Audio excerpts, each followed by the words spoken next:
Hi, everybody. We'd like to address the current SAG-AFTRA strike and how it affects our show. When this strike began, we contacted our SAG-AFTRA representatives, and we were able to proceed, given the green light twice, to review and critique episodes. SAG-AFTRA has repeatedly instructed us to honor pre-existing contracts, so we will continue to do so. There are a couple of aspects that we will adjust and or pause to show solidarity with the union. Rest assured that we will continue to monitor the situation. We stand in solidarity with SAG-AFTRA and the WGA. Thank you. The Enterprise has been rerouted to the Ramatis star system. Picard calls Riker a mother hen, and the House of Hanover all had hemophilia. Hello, everybody, and welcome to The Seventh Rule with Cirroc Lofton. Hello, hello. My name is Ryan T. Husk, and today we're doing a review of The Next Generation Season 2, Episode 5, Loud as a Whisper, written by Jacqueline Zambrano, directed by Larry Shaw. This was January 7th, 1989. Finally, into 1989. Cirroc, what's up? We did it. We have moved into 1989 television triumphantly. How are you? Yeah, I'm good. We're about to get out of these 80s really soon.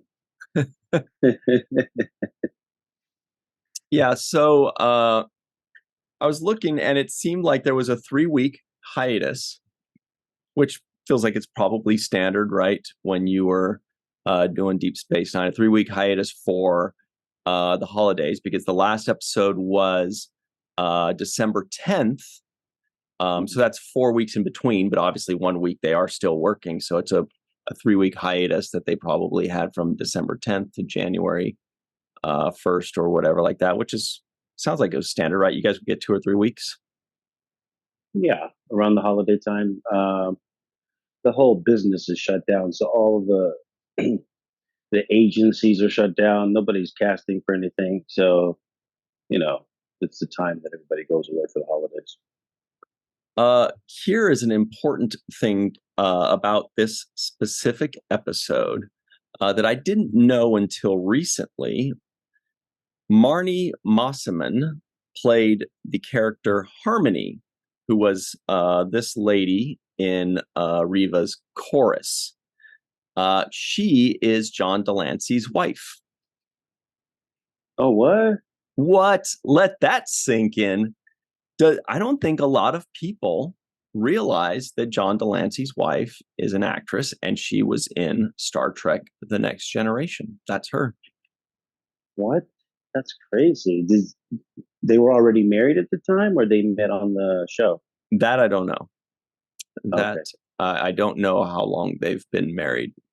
But that's just an interesting little tidbit there. And yeah. Which I felt like her character deserved more lines. Because in the beginning she talked a little bit, and then I think she said she was the harmony and the wisdom and balance, and then she didn't talk that much. So I'm like, I guess this guy doesn't have much harmony and balance in his system. You know what I thought was weird? And of course, this is different cultures, different aliens. So whatever, they're different.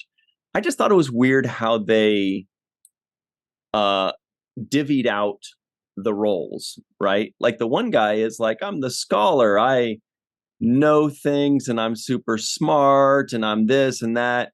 And the other two were kind of like, he's like, I'm the libido. I'm like, okay. I mean, is that really?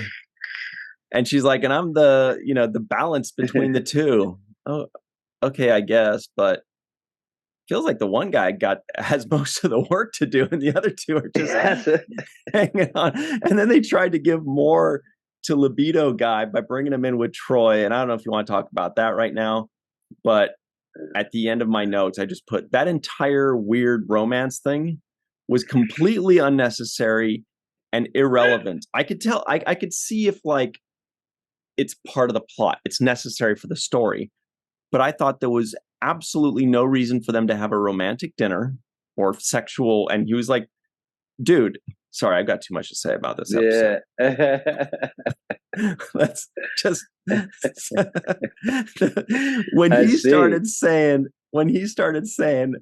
like let it flow through you and touch every part of your body.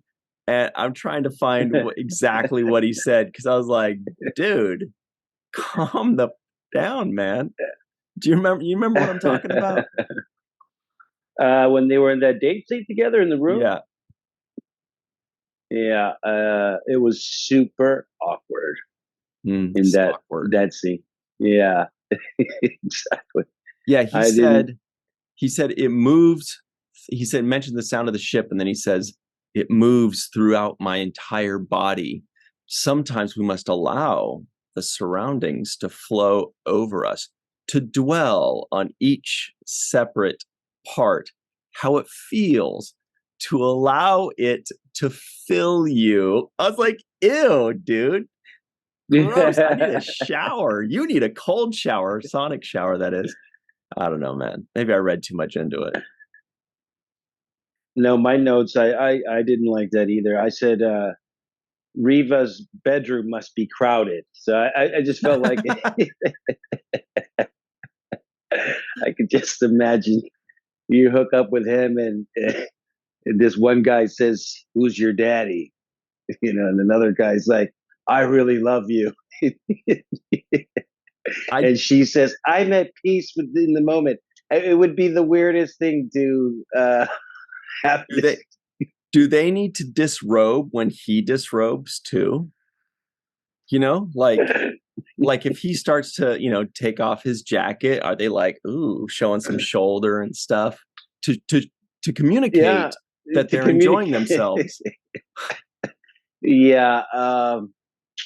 No, not only that, but I was thinking also, what are these people's identity?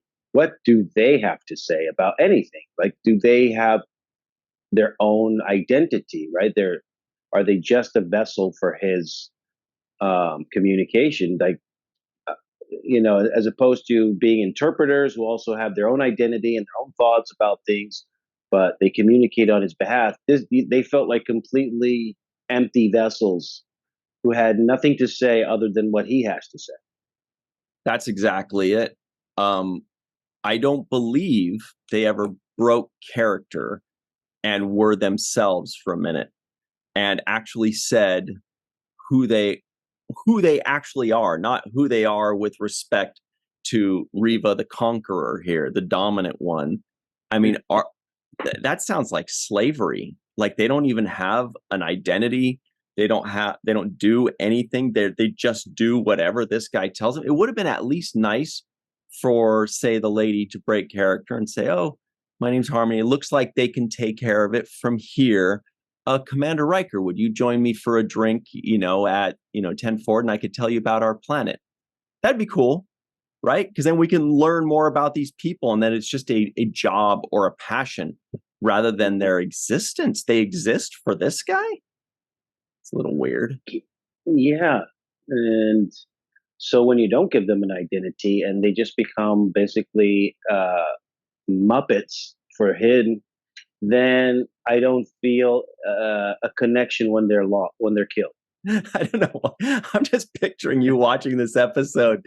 I bet you, I bet, I'm picturing you watching this episode, and you're like about 20 minutes in, you were kind of going Yeah, yeah, yeah, like, I think I yeah. may have enjoyed this episode more than you did. Still not terribly high on it, but for me, there were some aspects that were super smart and super interesting, and others that were just not. Like, for example, just the idea of a deaf person and the three interpreters, or just people that speak for a leader in three. I mean, that's a brilliant idea. It's very smart. It's very cool. It's never been done before, to my knowledge. I really enjoyed that concept. But then why do I have so many issues with this episode? Mm, Because I do have. yeah. I, I, I, I really despise this episode from start to finish. I, Despise. yeah, You've never used I that word. no, I was looking for a nugget somewhere, but I couldn't find it. I just couldn't find it. I'm thinking, what is the point of this? There's got to be a bigger meaning here. Um, I was confused because they said he was deaf, which is a relatively common thing in the world. So to react to it as if you've encountered an alien thing is kind of ridiculous to me. It's like, okay, this has been done before. We figured out how to communicate with deaf I people. think So you may have that I think you may have missed a couple lines. What it was that they were bothered mostly by his hair. It was they thought at first they thought they were talking to Michael McDonald.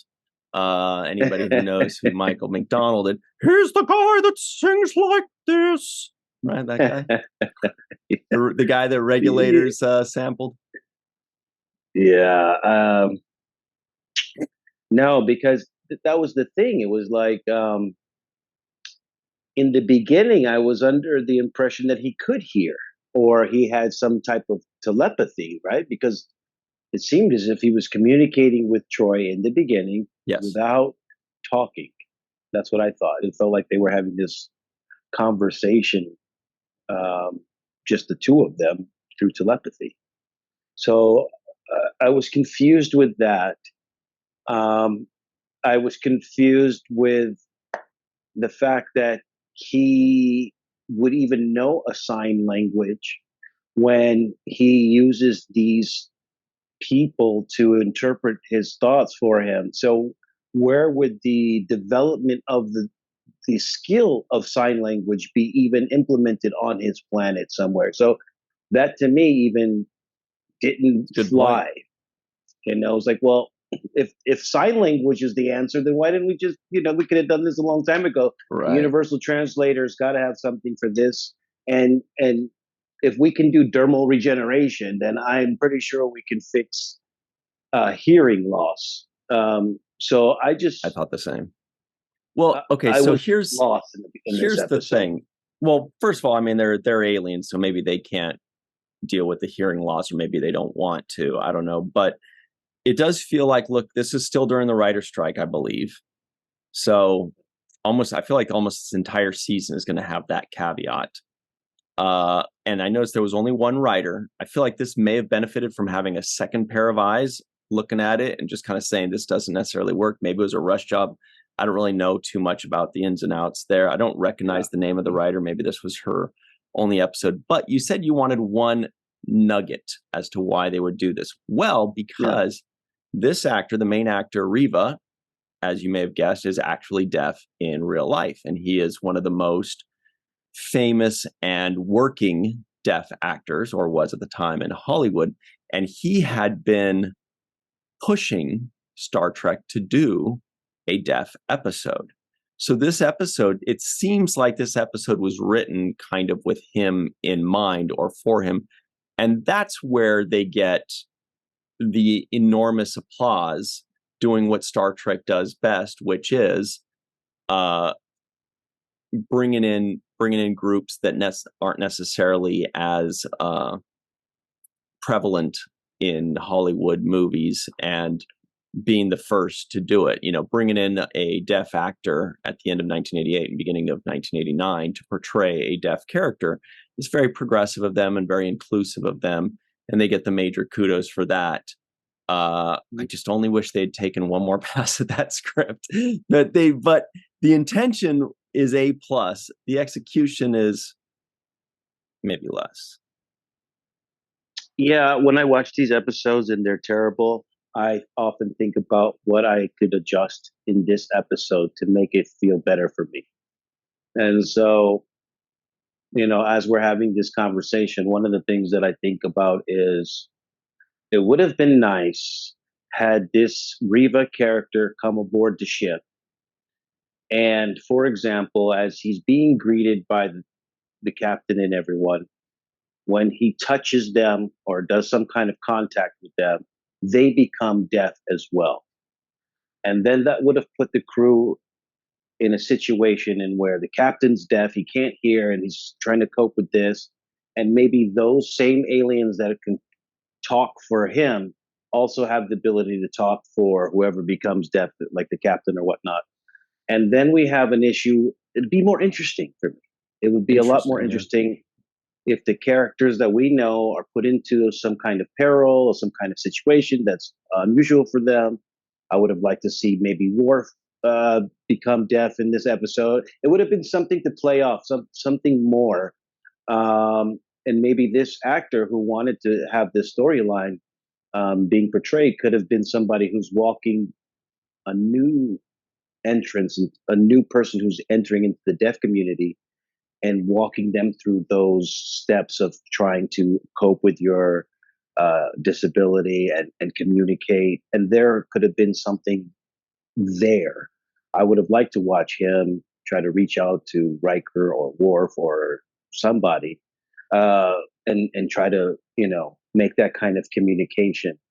Um, That's a really interesting spin. And then that way, instead of that weird, basically unnecessarily nonsensical B plot of the one scene of Geordi with Pulaski, like I just looking back at that. What was that scene? Is that a B plot? One scene does not make a B plot. You can't do a B plot in just one scene. I mean, it was interesting. It was cool, but there was no reason yeah, for it. And so what I'm thinking is, how much better would it have been if, say, for example, he makes somebody else deaf and they are trying to work their way through it. And who do they turn to? Geordi. Geordi says, look, I know it's not easy not being able to do things that other people can do. And this is how I cope. This is how, that could have been a B plot. That could have been a great use of Geordi and his disability. This Pulaski thing was very confused. I was like, it what was is the it? randomest scene out of there. And not only was it random, but it also revisited a subject matter that we had already talked about And with they left Geordi. it. They left it on a cliffhanger too. He's like, "Let me think about it," and then that Yeah, was it. yeah. Bye. But this idea came up with Q. Was it Q or when he was given his sight back in that episode, right? And um, uh, Crusher was made. Will was made into an adult, and they Oh both yeah. rejected. They were both rejected those ideas. They're like, no, I don't want to be altered. I want to be the way I am. And Jordy made a whole great speech about how he wanted to be the way he was. And he didn't want to be artificially given these kinds of abilities. So I just felt like we already visited that topic. I thought LeVar gave a great performance when it comes to dealing with his, visor and what it means to him and how he's attached to, the experience that he's had with it. I felt like it was a very randomly inserted scene into an already randomly occurring episode. So I was lost throughout the whole thing. I mean, I understood it. I just didn't like it. Yeah. There were some things I did like. I don't know. I thought it was okay overall. Like I Yeah. barely remember this one. I feel like I had seen it before. When the three of them started speaking for him, I was like, oh, I think I remember this. Wait, let me see if I can get that guy's hair. Uh, but one thing I did notice, and I did notice this while we were watching it, but when I checked the IMDb and I saw the name Randy Oglesby, and I was like, oh shit, that's this guy.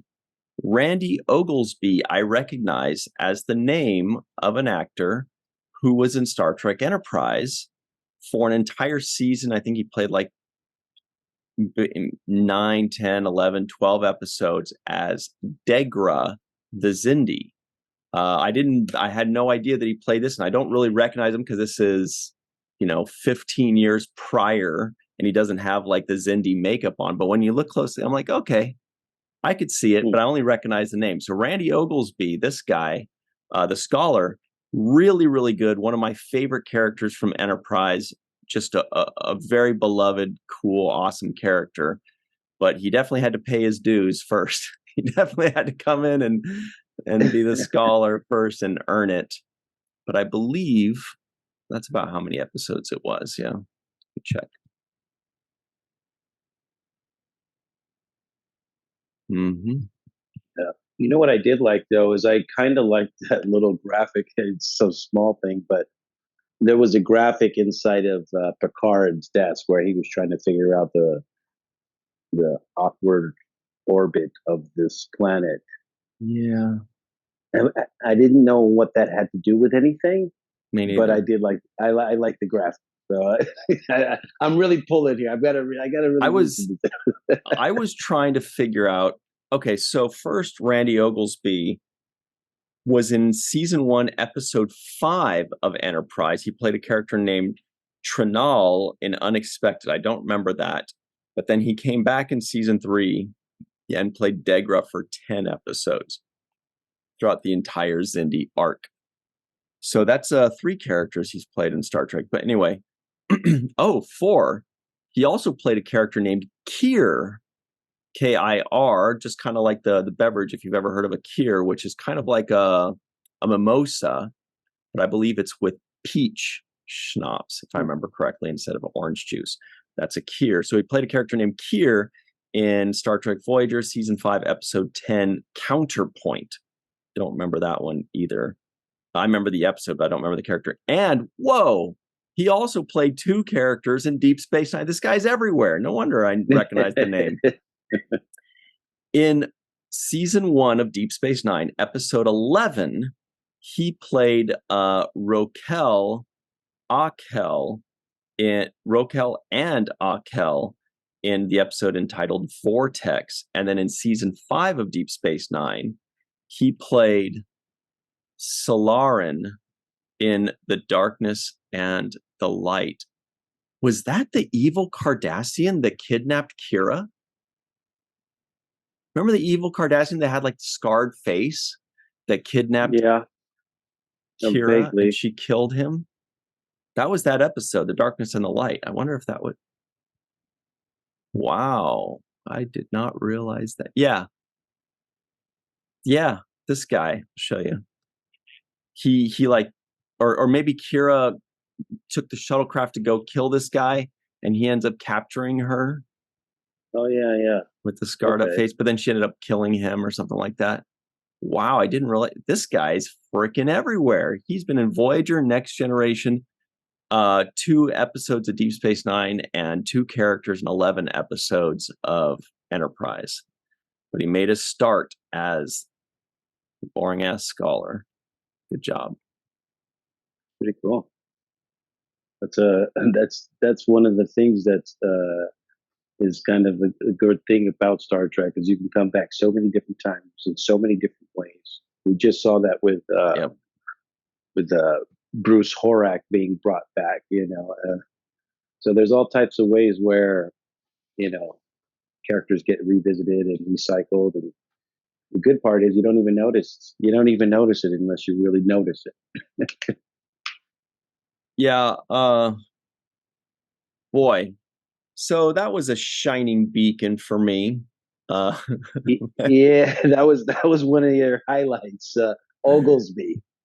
yeah. I mean, I'm Yeah, mostly kidding. I clearly like this episode more than you did, which is I was pretty medium on it. I thought it had great ideas, but you know what? Let's take our break, rehydrate, go on a slip and it's really hot here in LA. Go on a slip and slide. Uh, and we'll talk. I'll talk more about some highlights that I had and some negatives that I saw. And Cirroc is going to like point yeah. out some negative, and he's going to struggle to find highlights. He's gonna, I got a few. I got a couple. I got a yeah. couple. Wow, that's pretty good. All right, we'll Yeah. take it. So everybody, stick around. This is going to get wacky and wild. We'll be right back on the 7th Rule.